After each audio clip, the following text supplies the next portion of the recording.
Thanks, Antoine. So next we're going to have Dillon from Edgeware. So Edgeware is a smart contract platform, and it intends to be one of the first parachains on Polkadot. So I mentioned that the Polkadot will bridge in Ethereum soon after launch. So Ethereum will be able to interoperate with Polkadot, but it's not a parachain, right? It's a bridge chain, so there's a little bit higher latency. So Edgeware is going to create a parachain that is also a smart contracts platform. So it'll be kind of the native smart contracts platform for the Polkadot network. Because all the other chains in the network don't really have to worry about smart contracts because Edgeware will be handling it on Polkadot is the idea. Yeah. Hi guys, I'm Dillon. I'm from,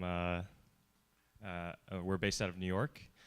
We actually have a team, we're relatively distributed. San Francisco, Detroit, Israel, where else? Some people in Europe as well. But it's my first time in Korea. Thank you for having us. Thank you, Erica. Thank you, everyone at the Web3/Parity team. It's always great to talk about and see like the different ecosystems forming around the world, really. We pulled this graphic from an artist online, so you can, if you like it, I can find the attribution and I'll send it over to you. So yeah, as the title said, and I just introduced, Edgeware is one of the projects we're running at Commonwealth Labs. Commonwealth is focused on governance. That's multi-chain, but our first project is really within the Polkadot ecosystem, specifically Edgeware. And as Antoine so graciously mentioned before, we are working with them and the rest of the Polkadot ecosystem.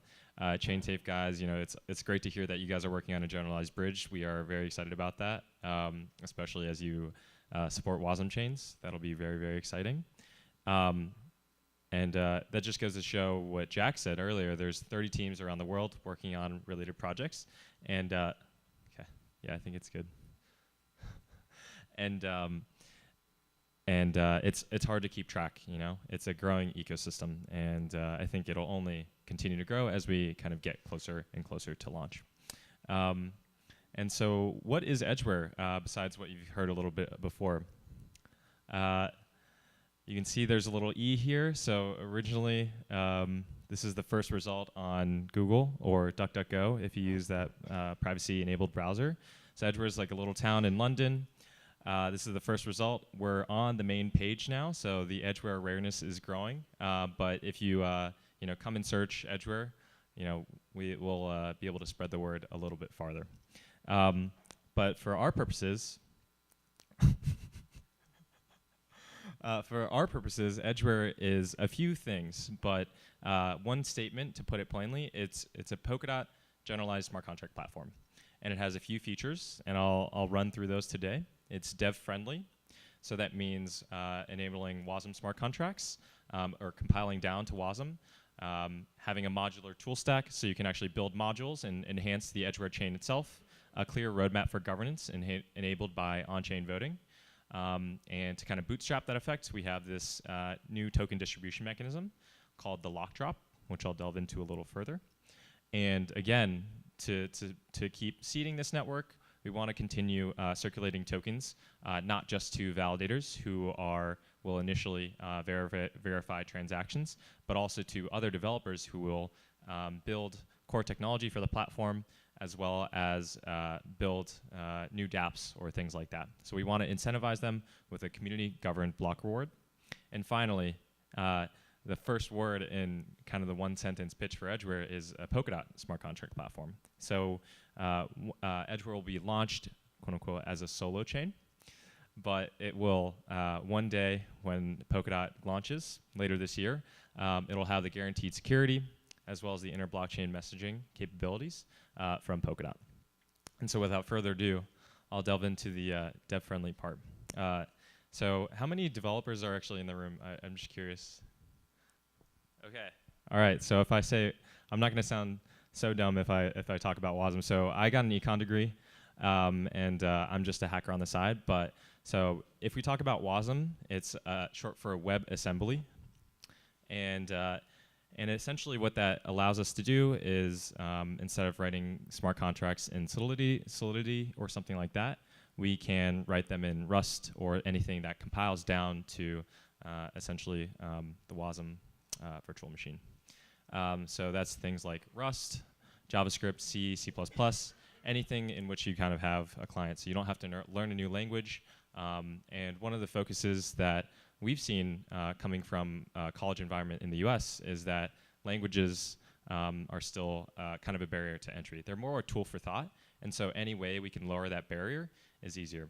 So coming from, again, Penn, there was a lot of kids that still knew kind of what blockchain were, but kind of the barrier to entry even of messing around with Solidity or messing around with opcodes if you're programming with Bitcoin was enough to kind of stop them. So building in Rust or these other languages that people are actually taught in goes a long way to helping make the ecosystem a lot more friendly. And beyond just enabling easier build-outs of smart contracts, what we get from Substrate is a modular and extensible ecosystem. So instead of having to build a new sidechain with a new consensus layer or forking Geth, as the ChainSafe guys mentioned before, all we had to do is plug in a specific module. The things that we added, which I'll get to a little further on in the talk, are a thin identity component, some tools around signaling, on-chain signaling, so those are non-binding votes, and things like that. And so these are different modules that will be able to be used by other Substrate parachains. And so that's one way we kind of hope to help further the ecosystem. And from the underlying technology, instead of having to build out from the networking layer up, we didn't have to mess around with libp2p or anything else, and we could really just focus on the things that we feel like make a compelling smart contract platform or blockchain in general, and that's governance, if you haven't already guessed. And from the modular, this is essentially what we have, we're building out in from Substrate. So here's the Substrate layer. Here is on the dev side, the tooling environment that we kind of inherit. And to make it even more easy, we essentially are already talking with Zeppelin as well as other folks that are bringing their suite of tools over from the Ethereum ecosystem to help make and use all the tools that we're already familiar with. So whether that be Safe Math or any of the other libraries, we can use those right away as they can hopefully compile down to WASM. And so on the Edgeware side, again, as we talked about before, identity that will ideally be able to hook into the speckle stack, different voting mechanisms for non-binding or binding votes, votes that should affect the treasury to fund further developments of the network, and from this, different DAOs or different organizations and groups of people can start to interact on the platform and build out more tools. Yay. So that's kind of leg one of Edgeware. And so if you might ask, this is hopefully really attractive to developers, different investors, or anyone who wants to participate in this new governance process, but how do I actually get tokens? And so Edgeware is being launched not with an ICO, but with something we're calling the lock drop. And we're doing this because we think we can actually incentivize a better participating, more actively participating set of users who hold the token. And so what is the lock drop? So essentially what we're doing is giving away 90% of the Edgeware tokens to anyone who holds Ethereum. And all you have to do is time lock your ETH to get that edge. And we hopefully would like to have everyone in this room participate. It doesn't matter if you have 1 ETH or 1 million. If anyone has 1 million ETH in this room, please come see me after the talk. But hopefully remain anonymous, you know. 'Cause yeah, and so we want everyone to participate because it is an open ecosystem, and blockchains need not just core developers, but application developers. Ecosystems need individual users, as well as people who can guarantee the economic security of the network. So there's multiple actors, and we need all of them to flourish. And so this lock drop, we're actually already getting the contracts. We actually just got our initial audit report back. Everything came back safe, woohoo. So we'll be able to publish those results very, very soon. But what the lock drop is essentially the way, again, that you can get Edgeware tokens. And that happens in two ways, a lock, a drop, a lock, and a signal. And so a lock is when you time lock your Ethereum. So that's for 3 months, 6 months, or 12 months. And you get a corresponding bonus in Edgeware tokens for time locking for a longer amount of time. You're putting more of your opportunity cost online. You're putting more skin in the game. So you're entitled to more tokens right upon network launch. But if you aren't able to actually lock your tokens, you can actually signal. Essentially what happens is you don't have to lock for any amount of time. You just sign a carbon vote style transaction from your wallet. Your balance, we can see your balance when we're spinning up the Genesis config for the new chain. And essentially you'll get your tokens 12 months after network launch, right? So that's the penalty, so to speak, for not being able to lock your tokens. And also there is this kind of deduction that happens 12 months down the line. But again, we want to open up participation to everyone who wants to join in this kind of new experiment to run a chain. And so we want to be as wide and as open as possible. And this means ecosystems as well, right? So we're based all across the globe. We like to spend time in Asia as well, and you know, help further kind of the mission there. And again, as I talked about before, so if you're a core network developer, if you get Edgeware tokens, you can start to experiment and upgrade the chain itself, hopefully in a manner that's more transparent.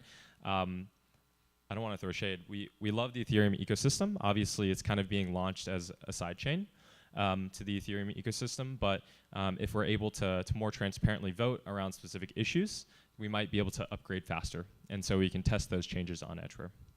And if you hold Edgeware tokens as a validator or a staker, you can delegate to someone if you can't actually run your own proof of stake node. Or you can essentially actually run a node, right? And so we're doing this in DigitalOcean. You know, people, I can't pull up my laptop, but we have a working testnet up right now. You can go to our GitHub repos, and you can already start validating. We can give you some testnet tokens from our faucet, or you can just ping us in Discord is actually the real answer. We don't have a faucet yet. And you can start finalizing and minting blocks. And so when the Edgeware network launches, you'll be able to claim your Edgeware tokens and validate right away. And if you're a governance developer, again, we're largely focused on governance at Commonwealth Labs. And so the things that we want to do to build out to further governance are things like anonymous voting, different DAOs, things that, and different DAOs there's so many different variations of how organizations can be run, right? There can be cash flow DAOs, there can be grant giving DAOs, all different ways of organizing people, all different ways of incentives that we hope to be able to test within the Edgeware ecosystem. And of course, if you're a decentralized app developer, you can get Edgeware tokens and pay the transaction fees that are associated with a generalized smart contract platform. And you can deploy your apps or dApps on the Polkadot, within the Polkadot ecosystem without having to spin up your own parachain if you don't have too many dots yet. And so we're talking with a few teams already to do that from the Ethereum ecosystem. Again, I think this goes to show that Polkadot is just an ecosystem that is trying to kind of like create a non-zero-sum game is something that people don't really think about.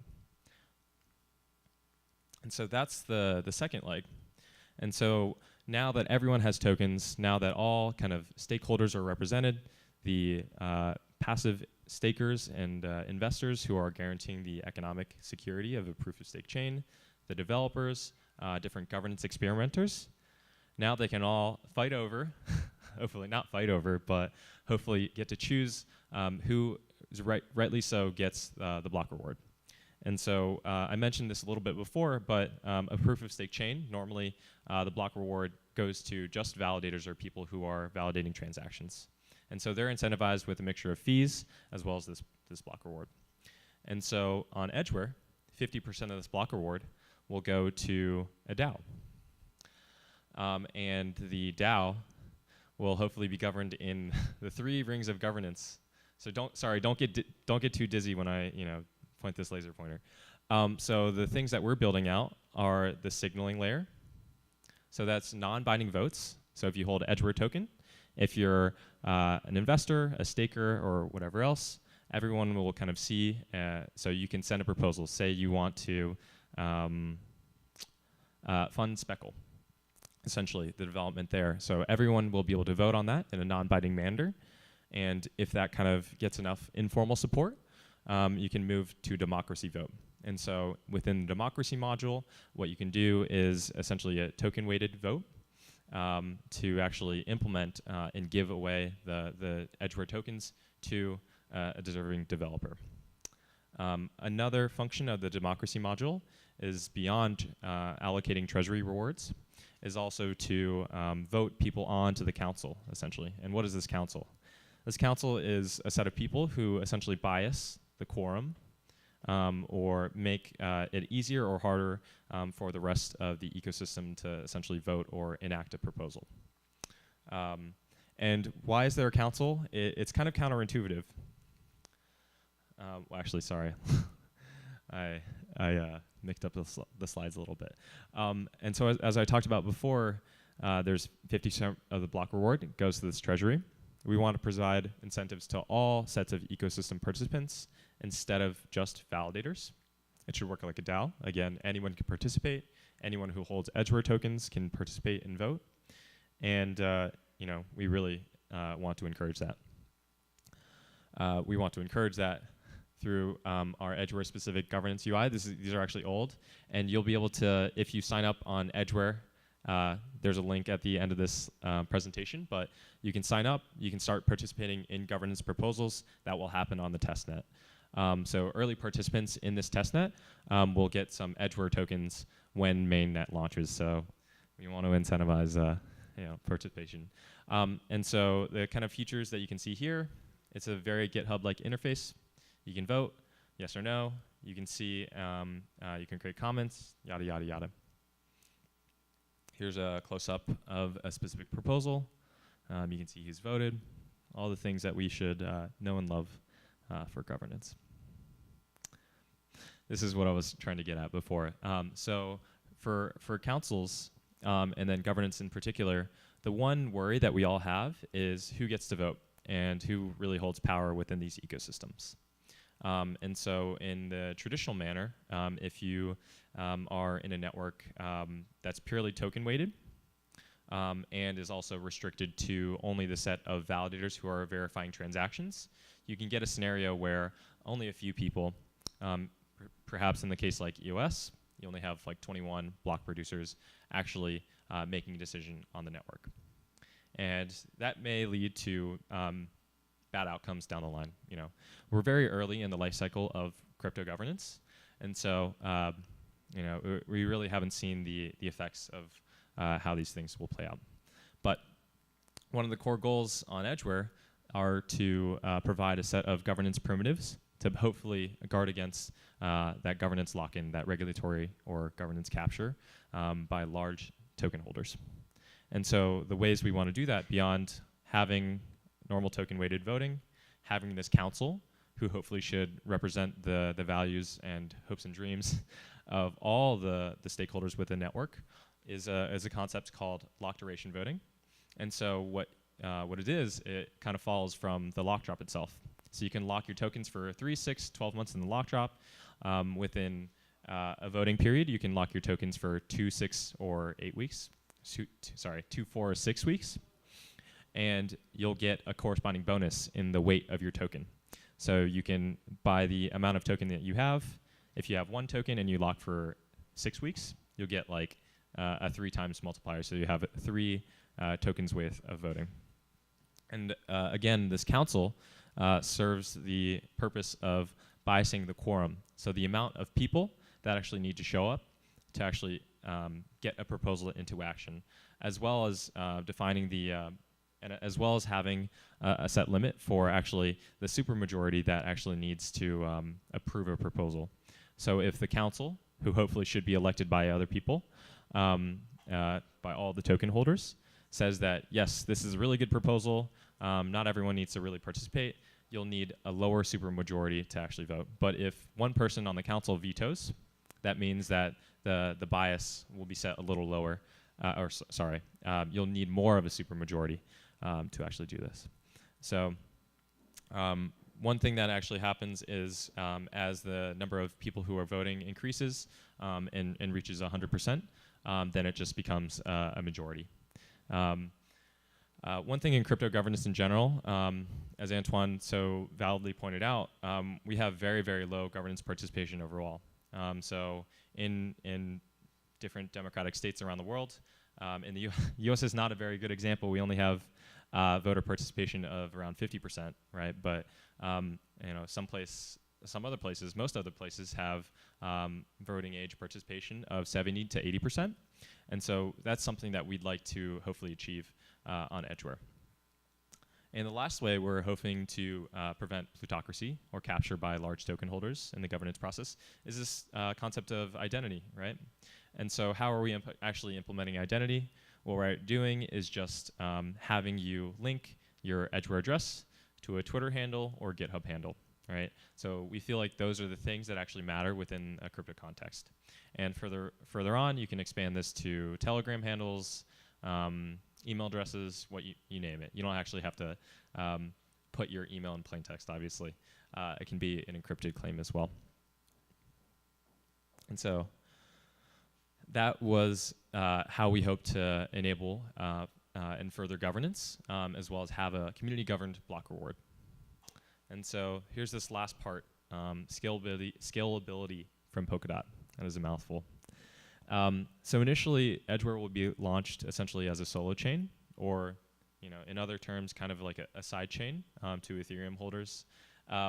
Basically, you lock your tokens, you'll get Edgeware tokens, you'll also get your Ethereum back. When Polkadot comes online, we hope to be one of the first parachains. And so what will happen then, the use of Edgeware tokens will change. Instead of providing and staking Edgeware tokens and validating and earning rewards with Edgeware tokens, as well as paying for gas and account storage, what will happen is dots essentially will be given to the set of validators that are within the Polkadot ecosystem, right, instead of Edgeware tokens. And so Edgeware tokens will just be used for gas, account storage, and governance, of course. There's a future. I know this is further down the road for Polkadot / the Parity team and other teams implementing the Polkadot protocol, is the ability for different parachains to become relay chains. And so there's a world in which Edgeware, again, will be used as a validating and staking token. But that will be a little bit further in the future. And so, again, why build on Edgeware? If we already have this kind of heterogeneous blockchain world enabled by Polkadot, then what place does Edgeware serve? So as we talked about before, different chains have different trade-offs, every chain. There are so many technical decisions that go into implementing something, and the things that we still love from Ethereum are the fact that you can build permissionless and composable smart contracts.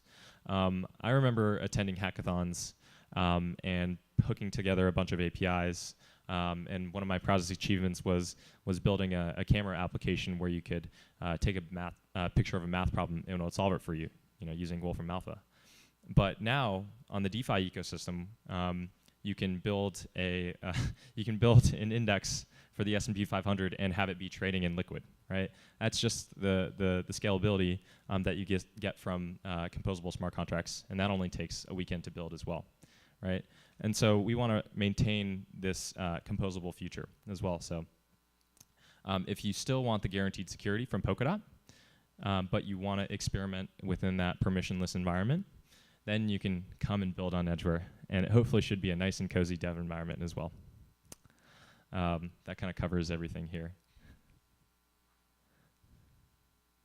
And so again, more information on the lock drop. So it's happening June 1st, 2019 to June 15th. So a 2-week period in which you can come to the Commonwealth or the Edgeware website. You can hook in MetaMask, Ledger, you name it, and then participate in this lock drop. Here's more information. You can go to our website. You can sign up for our mailing list. You can spin up a node. Just go to our website. It has a link to our GitHub. We have a Docker file. We have everything that you need to spin up a node. You can see us on Polkadot telemetry. I think this is a super informal ranking, but we're, I think, number 3. We have like 13 nodes running right now. And you can follow us on Twitter, hey@edgeware.com. We're localizing all of our content right now, so we can have it in English, Korean, Chinese, and Japanese as well. So we are looking for proofreaders as well. If you, we need a lot of help. These are open source projects. So thank you so much again, Erica. Thank you for having me, and I'll take any questions.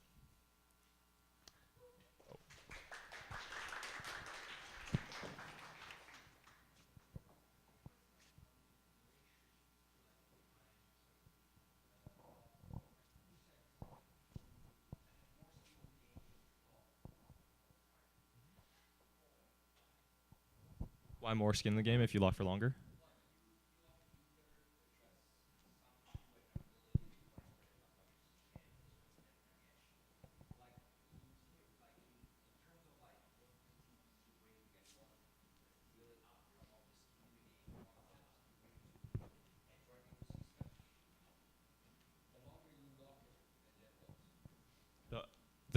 So I guess there's a few things at play. So on the Ethereum side, essentially let me repeat the question. So the question is, why lock for longer, essentially?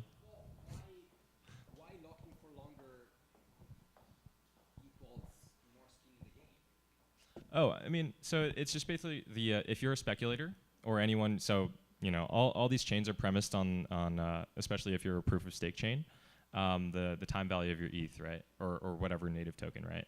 And so if you're looking at kind of like a rational valuation model, when Edgeware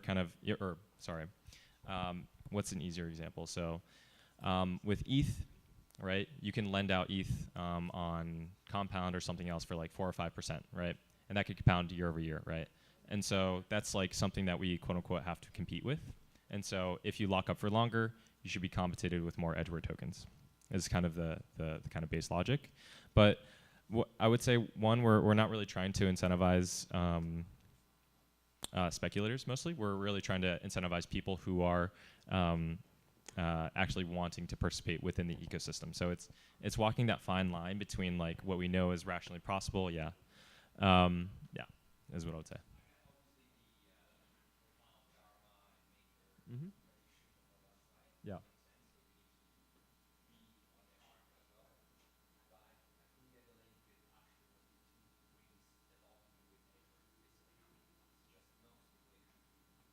Oh, just why are we doing the lock in the first place? Right. Mm-hmm.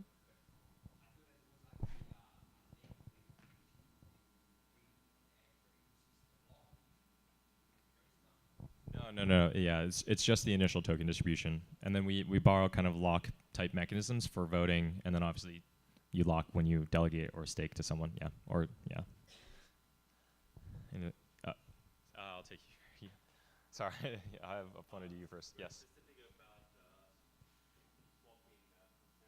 Mm-hmm.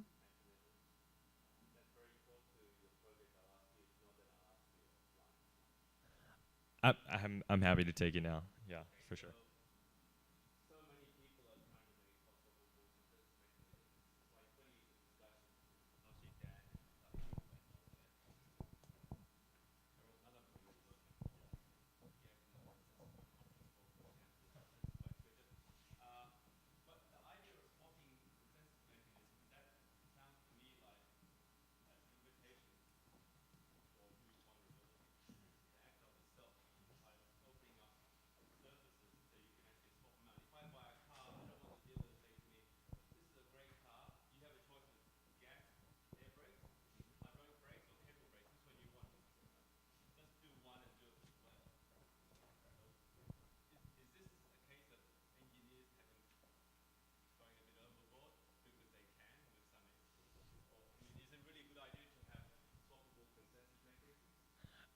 That's a really great question. So, what are the kind of the trade-offs or attack vectors that hot swappable consensus kind of open up, and like how does that relate to Edgeware specifically? To borrow your car metaphor again, there are definitely car enthusiasts that want to swap out an engine, and obviously we do have the option to have these different features, right? Okay, all right. That's fair. And I guess you're making the mental leap that brakes are kind of like finalizing blocks. That's fair. That's an interesting metaphor there. So I mean, the things that I would say that relate to Edgeware specifically.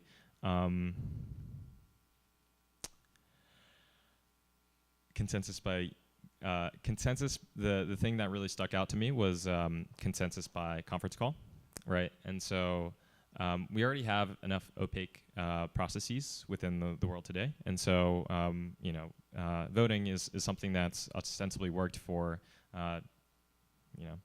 Korea, the U.S., all these different countries, and so hopefully we can bring that into an environment where we can do this all across the world for one specific chain. And so that's kind of one layer. The things that we can actually vote on would be hot swappable consensus.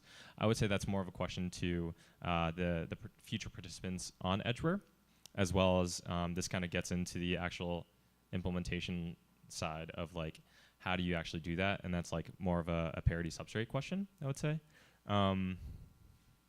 Yeah, but I mean it certainly does open up a lot of interesting governance vectors. So if you are changing your consensus, if we are going to be a parachain versus a solo chain before, are the Edgeware holders going to be economically incented? We hope so. But like, forks are always the kind of like implicit right you have in holding any kind of token.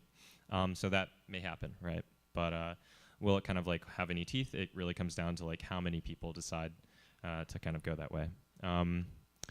Yeah, I mean it opens up emergent possibilities is something I would say.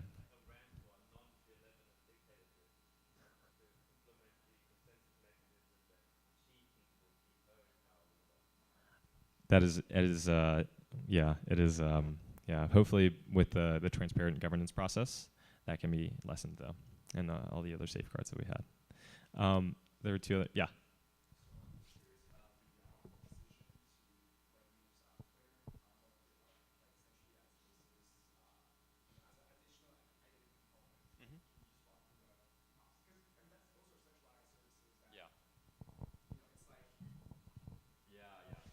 That's a very good question. So why start with centralized services to kind of bootstrap off of identity, our identity off of? Well, the fact that we all are here talking about blockchains and that we don't use it to process payments or to connect on decentralized networks, I think is like just power to speaks volumes on the network effects that these centralized services have. And so we come from a pretty pragmatic angle, is like the places that people already trust, we're going to use that and start to bootstrap off there. The other kind of experiences that we had, so this is like identity is it's such a blanket term, and so when Antoine talks about identity and I talk about identity, we talk about very, very similar things. So Antoine might spin up like a token to like actually be a verifier, but like what we actually do is something more like ERC 725. It's just like a set of like claims, so you can just like have those be stored on chain. Yeah, that would be the other thing. And one reason that we felt like that should be something that's natively built into the chain itself is because ERC 725 was super expensive. Like we were running experiments when ETH was at $80. It's like 2x that right now. It was still cost like $3 or $4 to spin up like an ERC 725 identity. So having that natively built in seemed like a very, very important thing if you actually wanted to get adoption there. So that kind of those three reasons. Yeah.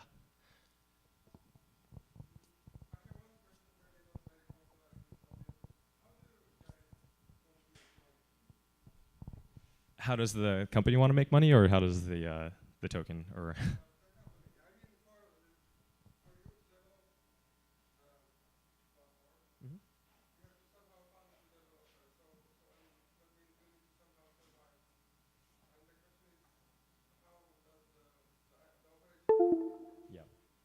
It's a really good question. Yeah, we all have to eat, you know.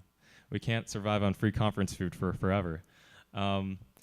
Yeah, so how does the company Commonwealth Labs fund itself? So we kind of have a few different business models. One, so we are taking, so to be fully transparent, we're, whatever. 90% of tokens being given away, but 4.5 are still being allocated to the Commonwealth entity. And so one, we still have a economic interest in making Edgeware work. So we hope it becomes a usable chain. The token hopefully appreciates in value.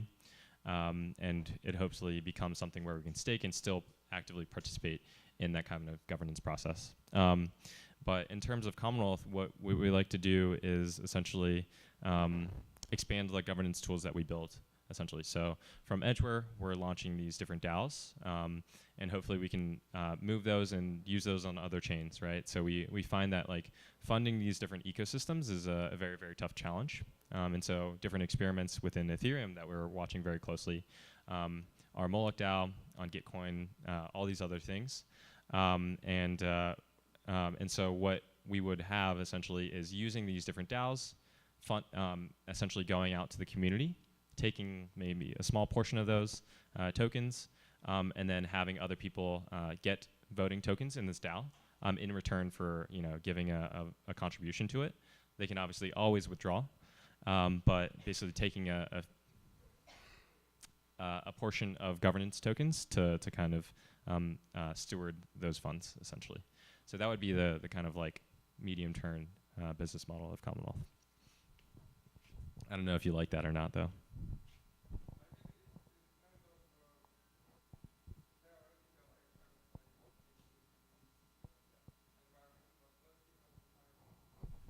I totally agree. Hey, well, if these last 2 weeks are any example, hopefully, or last 2 days are any example, hopefully, we can hope for a better future. Are there any more questions? Thank you for bearing with my terrible jokes for so long.